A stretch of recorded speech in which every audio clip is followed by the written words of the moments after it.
My husband kissed me goodbye on Friday morning, told me he loved me, said his corporate retreat was going to be intense and he'd barely be reachable, and rolled his suitcase out the front door. I made dinner for one that night. I watched a show we were supposed to watch together. I went to bed early. At 11:47 p.m., my phone buzzed on the nightstand. It was our smart home security app. Login-Notifikation. Account access from a new location. I picked up my phone. Honolulu, Hawaii. He told me he was in Denver. I want to tell you that I cried. That I panicked. That I called him screaming. I didn't do any of those things. I got up. I made myself a cup of tea. I sat at the kitchen table. And then I opened the app and I started working. By the time he landed back home 2 days later, still in his Hawaiian tan, rolling the same suitcase, his key code didn't work, his credit cards were frozen, and there was a shipping crate on the front porch addressed to his corporate office. He texted me from the driveway. He said, "Why won't the door open?" I sent back one word. Hawaii. I'm Lauren. And this is how I spent my weekend. My husband, I'll call him Brandon, is 37. We've been married for 6 years. We both work. I'm in UX design, he's in corporate sales. We bought our house 3 years ago and part of the whole setup was installing a smart home system, Nest thermostat, smart locks on the front and back doors, a security camera on the driveway, the whole thing. Everything tied to one shared app account. His login, my login, same household. I want to say that I had zero suspicions going into that Friday. I know that's hard to believe in retrospect, but I genuinely didn't. Brandon and I had a normal marriage. Not electric, not perfect, but functional and comfortable. I trusted him the way you trust someone after 6 years of building a life together. You stop auditing it. You just live in it. That was, as it turns out, exactly what he was counting on.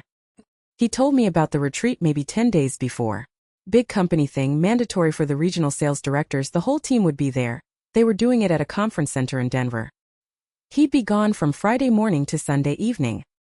He was apologetic about the weekend, said he'd make it up to me, suggested we book something nice the following weekend to compensate. I said no worries. I meant it. Friday morning he was out the door by 7 a.m. Kissed me on the forehead, told me he loved me, said the signal might be spotty at the resort and not to worry if he was slow to respond. Rolled his suitcase down the front path. I watched him leave from the kitchen window. I remember thinking he seemed lighter than usual. More relaxed than someone heading to a mandatory work event typically looks. I filed that thought away and went back to my coffee. Friday was fine. Saturday was fine. I did my thing, worked on a project, went to the farmer's market with my friend Danny, watched 3 episodes of a show I'd been waiting to watch with Brandon but decided to start anyway because honestly, why not? Saturday night I went to bed around 11:30. At 11:47 my phone buzzed. It was the smart home app. We have it set to notify for any login from an unrecognized device or location. A setting I had enabled when we first set it up and basically never thought about again. The notification said the account had been accessed from a new location. I tapped it. The login details showed an IP address that the app had automatically geolocated. Honolulu, Hawaii. I stared at that for a long time. He had opened our home security app from Hawaii. On a Saturday night. While he was supposedly in Denver at a corporate retreat. Here's the thing about the moment you realize your husband is lying to you. It doesn't feel like what you think it's going to feel like. There was no dramatic surge of emotion. It was quieter than that. More like the specific feeling of a floor disappearing under your feet. Not falling, just suddenly nothing solid where something solid used to be. I put my phone face down on the nightstand. I lay in the dark for maybe 10 minutes. Then I got up, went to the kitchen, made a cup of chamomile tea, and sat down at the table with my laptop. I'm a UX designer. I work in systems. I understand how apps and accounts and connected devices work at a functional level. When I sat down at that kitchen table I wasn't emotional, or I had put the emotion in a locked room somewhere and would deal with it later. What I was in that moment was operational. First thing, I went into our shared cloud photo account. We'd set it up when we got married, the kind of thing where your phone automatically backs up photos to a shared folder. Couples do it so you both have access to memories. Sweet in theory. What it meant in practice was that when Brandon's phone automatically backed up his camera roll to our shared account from a Hawaiian IP address, the photos uploaded. I'll keep this part brief because I don't want to describe them in detail. There were 11 photos. They told a complete and unambiguous story. Brandon was in Hawaii. He was not alone. His company's secretary, a woman named Kira who I had met at 3 different work events and who had shaken my hand and smiled at me, was with him. In a resort setting. Not in a professional capacity. I closed the laptop. I finished my tea. Then I opened it back up and got to work. I want to walk you through what I did over the next 18 hours because I've seen some people in comment sections say, why didn't she just confront him? And the answer is, because confronting him while he was in Hawaii with someone else would have given him time to prepare. What I wanted was for him to land back home expecting a normal Sunday evening, and instead find every door of his life already closed. Step 1. Smart locks. I opened the app and changed every access code in the house. Front door, back door, garage entry. His saved code, which he'd had since we moved in and used every single day, no longer worked. Mine still did.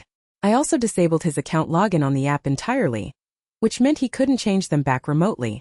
Step 2. Finances. I called our bank's 24-hour line and reported unauthorized transactions on our joint account, which was technically accurate, since booking a Hawaii trip without my knowledge from our joint finances is unauthorized from where I'm standing. I requested a temporary freeze on the joint debit card. I also called the credit card company for the card that was in both our names and reported it lost. New card would be mailed. His access, suspended. Step 3. Belongings. I went to the garage.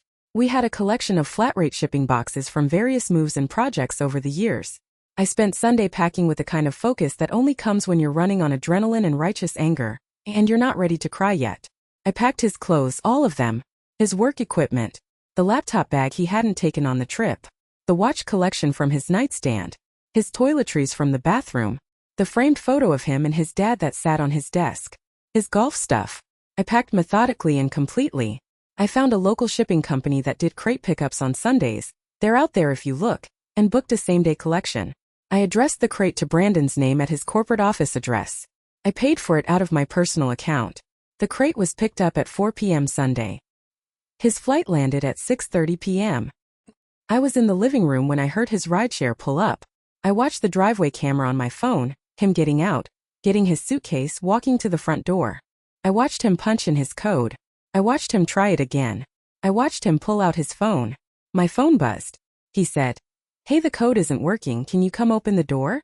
I didn't respond to that one. 3 minutes later. "Lauren, is something wrong with the app?" 2 minutes after that. "My card got declined at the airport, I had to use cash for the rideshare, what's going on?" Then a long pause. Then one final text. "Lauren, please just open the door." I replied. One word. Hawaii. I watched on the driveway camera as he read it. I watched him stand completely still for a long moment. Then he sat down on the front step, next to the empty space where the crate had been, and put his face in his hands. I went to bed. I have retained a divorce attorney. The photos from the shared cloud account are documented and preserved. Brandon has been staying with his brother. He has called many times. He came to the house once. I opened the front door, told him this wasn't the time, and closed it again. He left. I'm not okay yet. I want to be honest about that because this post isn't really about the logistics of what I did, the locks and the cards in the crate. Those are the things that are satisfying to describe because they're clean and controlled. The reality is messier than that. 6 years is a long time. Grief doesn't care how cleanly you handled the first 48 hours. But I handled the first 48 hours. And honestly, for that part I have no regrets. He opened our app from Hawaii. He just forgot we shared the account. Someone asked what was in the crate when it arrived at his office. Everything that was his. Packed neatly. Labeled by category. Because I'm a systems person and even when I'm furious I apparently cannot stop organizing things properly. Someone asked if I kept the shared cloud account connected. I did not. It is disconnected. The photos are saved elsewhere. Someone asked what I'd say to him if I had one sentence. I already said it. Hawaii. Brandon kissed her on the forehead Friday morning and told her the signal might be spotty. He had no idea she was on the other end of a shared app account that was about to log a login from Honolulu at 11:47 p.m. Lauren didn't scream, didn't call, didn't confront him from 3,000 miles away so he could prepare a story. She made chamomile tea. She sat at her kitchen table. And she spent the next 18 hours closing every door in his life so quietly and so completely that by the time he rolled that suitcase up the driveway, still wearing his Hawaiian weekend, his key code was dead, his cards were frozen, and the crate with everything he owned was already at his office. He sat on the front step and put his face in his hands. She was already in bed. So jury, did Lauren handle this perfectly from start to finish? Or was packing the crate and shipping it to his office going too far? And the real question, the one I want every person watching to sit with, would you have been calm enough to make tea first? Because I genuinely want to know. Drop your verdict in the comments. The floor is completely yours.